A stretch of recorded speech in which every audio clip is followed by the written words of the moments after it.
শেখ রেহানা কি করে, কি ব্যবসা করে বলেন?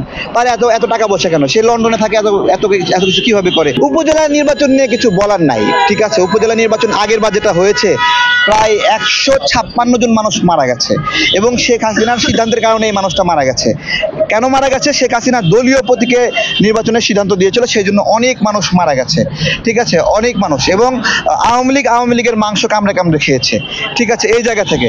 এবং এখনো মানে এখন তো দলীয় প্রতীকের সিদ্ধান্ত সরে আসছে, তারপরেও এই এই আওয়ামী লীগের মাংস কেন খাবে? কারণ অন্য দলগুলো অংশ নিচ্ছে না। অন্য দলগুলো অংশ নেওয়ার একমাত্র শর্ত হলো একটা ফেয়ার নির্বাচন, এবং আগে হাসিনা ক্ষমতায় থাকবে কিনা এই সিদ্ধান্তের পরে অন্য নির্বাচন নিয়ে কথা বলা উচিত। এছাড়া অন্য নির্বাচনগুলো এগুলো কোনো মূল্য নাই, সামাজিক মূল্য নাই, রাজনৈতিক মূল্য নাই, কিচ্ছু না, কিচ্ছু না। এবং এই একদলীয় সরকার আসার কারণে পাড়ায় মহল্লায় মানে শেখ হাসিনা থাপ্পড় বাহিনী প্রস্তুত হচ্ছে, থাপ্পড় বাহিনী।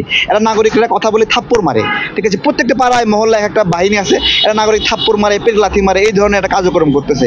তো দলীয় মানে উপজেলা নির্বাচন, ইউনিয়ন পরিষদ নির্বাচন, এগুলোকে দলীয় প্রভাব থেকে যদি বের করা না হয়, তাহলে আঞ্চলিক পর্যায়ে মানুষের মধ্যে একটা শান্তি আসবে না, তৃপ্তি আসবে না। এখন নির্বাচনের প্রয়োজন নাই, মানে ভুরি ভুরি অস্ত্র দিয়ে ছাইরা দিছে।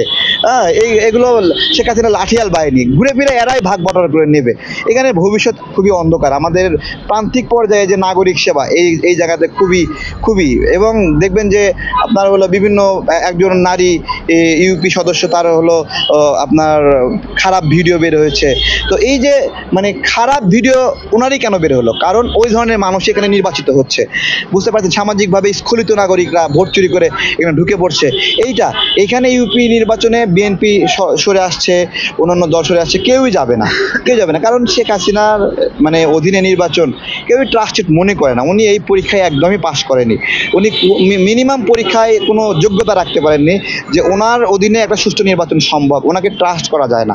বাংলাদেশে যদি 10 জন রাজনীতিবিদকে আনট্রাস্ট করা যায়, অনেকে বলে যে সবাই দুর্নীতি করলেও শেখ হাসিনা দুর্নীতি করবে না, এরকম একটা আওয়ামী লীগের লোকেরা বলার চেষ্টা করে, ঠিক আছে?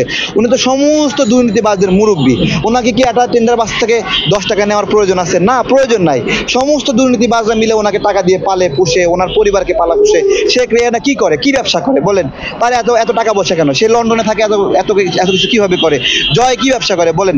করে না। সুতরাং এই বড় বড় জায়গা থেকে কি দুর্নীতি করলে এটা খুঁজে পাওয়া অনেক কঠিন। শেখ হাসিনার দুর্নীতি ওই দিন খুঁজে পাওয়া যাবে যেদিন থেকে সে ক্ষমতা থেকে নামবে।